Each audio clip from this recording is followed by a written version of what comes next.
Good morning my dear student. आज बच्चों हम लोग जो है हीटिंग इफेक्ट का दूसरा लेक्चर्स पढ़ेंगे और आज हम लोग का जो हीटिंग इफेक्ट का टॉपिक है उसमें हम लोग अमोनियम साल्ट को हीट करना सीखेंगे। तो बच्चों रूल्स क्या कहता है कि इफ एनायनिक पार्ट, अगर एनायनिक पार्ट बच्चों स्ट्रॉन्ग ऑक्सीडाइजिंग एजेंट है, जैसे आपका डाइक्रोमेट आयन है, नाइट्राइट आयन है, नाइट्रेट आयन है, परक्लोरेट आयन है, तो अगर आपका एनायनिक पार्ट बच्चों स्ट्रॉन्ग ऑक्सीडाइजिंग एजेंट के तरीके से काम कर रहा है तो अगर हम उसे हीट करेंगे तो नाइट्रोजन गैस बच्चों निकलेगा। हाँ बच्चों, नाइट्रोजन गैस जो है इवाल्व होगा और कभी कभी जो है आपका N2O लाफिंग गैस भी निकल सकता है। जैसे बच्चों यहाँ पर आप देखिए पुट अमोनियम डाइक्रोमेट ऑरेंज रंग का होता है, तो यहाँ पर जो एनायनिक पार्ट हमारा ये Cr2O7 का जो एनायनिक पार्ट है ये स्ट्रॉन्ग ऑक्सीडाइजिंग एजेंट के तरीके से काम कर रहा है। तो अगर इसको हम हीट करेंगे तो नाइट्रोजन गैस को इवाल्व करेगा। बच्चों नीट के एग्जाम में ये पूछा गया सवाल ये है, नीट के एग्जाम 2013 में ये क्वेश्चन आया हुआ है बच्चों। तो अमोनियम डाइक्रोमेट को हीट करोगे तो कौन सी गैस निकलेगी?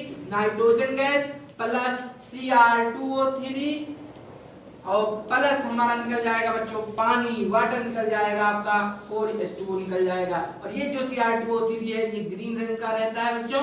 और हमारा मेन जो है कि नाइट्रोजन गैस इवाल्व होगा अमोनियम डाइक्रोमेट को हीट करने पर। और अगर अमोनियम नाइट्राइट को हीट करते हो बच्चों तो ये भी स्ट्रॉन्ग ऑक्सीडाइजिंग एजेंट के तरीके से NO2 काम करता है। तो यहाँ भी हमारा नाइट्रोजन गैस निकलेगा N2 प्लस 2H2O। इसका मतलब बच्चों कि जो हमारे स्ट्रॉन्ग एनायनिक पार्ट अगर स्ट्रॉन्ग ऑक्सीडाइजिंग एजेंट है तो उसको हीट करोगे तो हमेशा नाइट्रोजन गैस निकलेगा, कभी कभी N2O गैस भी निकल सकता है। अब बच्चों अमोनियम नाइट्रेट को अगर हीट कर रहे हैं, अभी हम लोगों ने क्या किया था, अमोनियम नाइट्राइट को हीट किया था तो नाइट्रोजन गैस निकला था।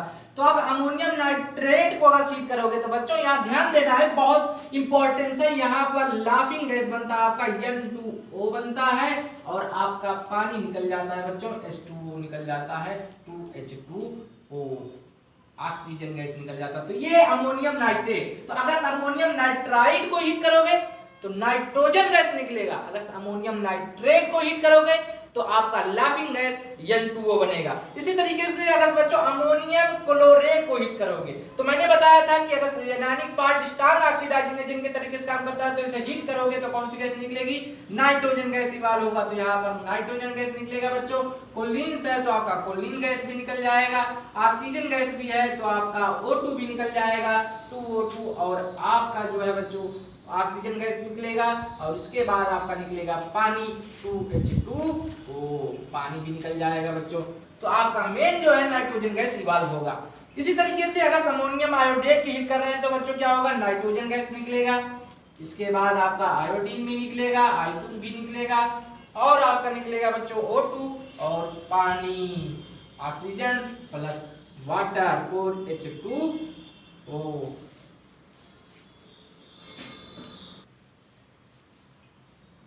अगला रूल्स कहता है कि बच्चों कि इफ एनायनिक पार्ट, अगर हमारा जो एनायनिक पार्ट है वो वीकली ऑक्सीडाइजिंग या non oxidising in nature, then ammonia and corresponding acid will be product. अगर से हमारा जो एनायनिक पार्ट है बच्चों अगर वो वीकली ऑक्सीडाइजिंग हो या नॉन रिडक्स हो, नॉन ऑक्सीडाइजिंग एजेंट हो तो क्या होता है, तो अगर हम उसको हीट करेंगे अमोनियम कंटेनिंग साल्ट को तो क्या बनेगा? अमोनिया गैस बनेगा और उसका क्रॉसपॉन्डिंग एसिड बनेगा। जैसे यहाँ बच्चों अमोनियम क्लोराइड को मैं हीट करूंगा तो यहाँ क्या बनेगा? ये आपका वीकली पार्ट है या नॉन रिडक्स रिएक्शन है, कोई ऑक्सीडाइजिंग पार्ट नहीं पाया जा रहा है तो इसमें निकलेगा ammonia gas NH3 plus HCl, corresponding acid यहाँ पर हाइड्रोक्लोरिक एसिड बन गया और ये हमारा नॉन रिडक्स रिएक्शन है। नॉन रिडक्स रिएक्शन इसलिए है बच्चों कि क्योंकि इसके ऑक्सीडेशन नंबर में ना तो नाइट्रोजन के ऑक्सीडेशन नंबर में, ना हाइड्रोजन के ऑक्सीडेशन नंबर में, ना क्लोरीन के ऑक्सीडेशन नंबर में कोई चेंजिंग नहीं आ रहा है। जो ऑक्सीडेशन नंबर इधर है वही ऑक्सीडेशन नंबर इधर भी है, तो कोई चेंजिंग नहीं आता, तो उसे हम कहते हैं नॉन रिडॉक्स रिएक्शन कहते हैं। अब बच्चों अमोनियम सल्फाइड को हीट करोगे तो क्या बनेगा आपका, अमोनिया बनेगा और हाइड्रोजन सल्फाइड बनेगा, उसका क्रॉसबॉन्डिंग एसिड बन जाएगा, आपका हाइड्रोजन सल्फाइड हो जाएगा। इसी तरीके से अगर अमोनियम कार्बोनेट को हीट करते हो तो क्या बनेगा बच्चों, आपका अमोनिया बनेगा, कार्बन डाइऑक्साइड बनेगा और वाटर के मॉलिक्यूल्स निकल जाएंगे, H2O के मॉलिक्यूल्स रिमूव हो जाएंगे। अब इसी तरीके से अगर अमोनियम एसीटेट को हीट करोगे तो क्या होगा बच्चों, अमोनिया बन जाएगा आपका, NH3 निकल जाएगा अमोनिया गैस और उसका क्रॉसबॉन्डिंग एसिड बन जाएगा एसिटिक एसिड।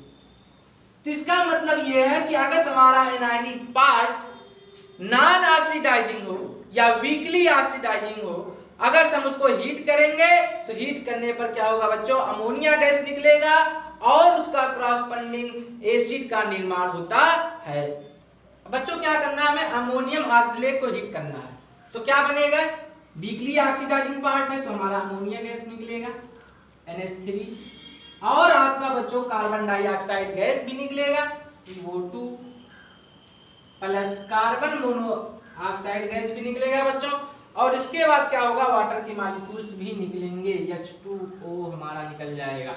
तो इसका मतलब अमोनियम ऑक्सलेट को हीट करोगे तो ammonia gas, carbon dioxide gas और कार्बन मोनोऑक्साइड गैस क्या होते हैं बच्चों, रिमूव हो जाते हैं। इसी तरीके से अगर आप अमोनियम बाइफॉस्फेट को हीट करते हैं तो क्या होगा, सबसे पहले वही पार्ट अमोनिया निकलेगा आपका, तो अमोनिया निकल जाएगा हम लोगों का। इसके बाद बच्चों, इसके बाद आपका इसका क्रॉसबॉन्डिंग एसिड बन जाएगा H3PO4।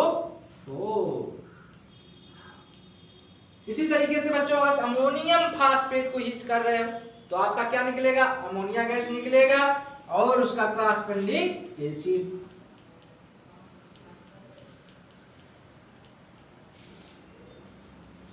तो बच्चों अमोनियम साल्ट को हीट करने में हम लोगों ने क्या देखा, हम लोगों ने ये देखा कि अगर anionic part strong oxidising part है, क्लोरेट है, नाइट्रेट है, नाइट्राइट है, तो अगर उसको हीट किया जाएगा तो नाइट्रोजन गैस इवॉल्व होगा, कभी कभी N2O गैस भी इवॉल्व हो जाते हैं, निकल जाते हैं। लेकिन अगर से आपका जो है weakly anionic part weakly oxidising agent हो या नॉन ऑक्सीडाइजिंग एजेंट हो तो उसको अगर हम हीट करते हैं तो बच्चों अमोनिया गैस निकलता है और कभी कभी उसके क्रॉसबॉन्डिंग एसिड भी बन जाते हैं।